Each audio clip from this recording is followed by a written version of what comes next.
अच्छा ହଁ। कौन प्रश्न पचारे ମୁଁ କିଛି ପଚାରିନି ଖାଲି କହିଲି ଯେ ତମର ସବୁ ପ୍ରଶ୍ନର ଉତ୍ତର ତମେ ଆଜି ପାଇଯାଇଛ ବାହା ହେଇକି ସେ ଅନେକ ଦିନ ହେଲା ସେ ପ୍ରଶ୍ନକୁ ଖୋଜୁଥିଲେ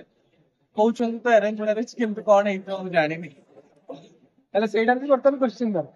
ହଁ କିଛି କ୍ୱେଶ୍ଚନ ହିଁ ରହିବା ଭଲ ହେଲା କି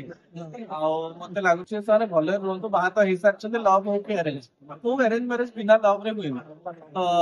ମୁଁ ଭାବୁଛି ଯେ ଆରେଞ୍ଜ ହଉ କିମ୍ବା ଲଭ୍ ମ୍ୟାରେଜ ହଉ ସେ ଦି ଜଣ ଖୁସିରେ ରୁହ। अच्छा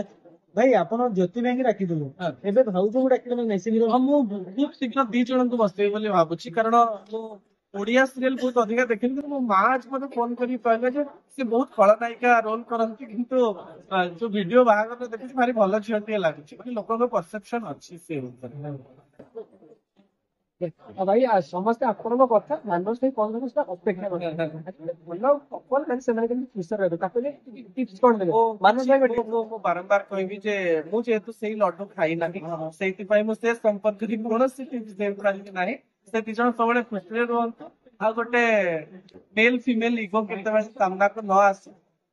ସମସ୍ତେ ନିଜ ନିଜ ଅବସ୍ଥାରେ ଥାଇକି ବାହାଘରକୁ ବହୁତ ଭଲରେ ଆଗକୁ ନିଅନ୍ତୁ ଆଚ୍ଛା ଭାଇ ସେତିକି। ଆପଣ ଏତେ ବଢିଆ ସାମ୍ବାଦିକତା କରୁଛନ୍ତି ମାନେ ଯଦି ଆପଣ କାହାକୁ ଡାକୁଛନ୍ତି କେମିତି ମନଉଛନ୍ତି ସେ ଏତେ ହାର୍ଡ କ୍ୱେଶ୍ଚିନ୍ ପଚାରୁଛନ୍ତି ନାଇଁ ନାଇଁ ତଥାପି ହାର୍ଡ କ୍ୱେଶ୍ଚନ ନୁହେଁ ମୁଁ ଆପଣ ମାନଙ୍କୁ ବହୁତ ଧନ୍ୟବାଦ ଦେବି କାରଣ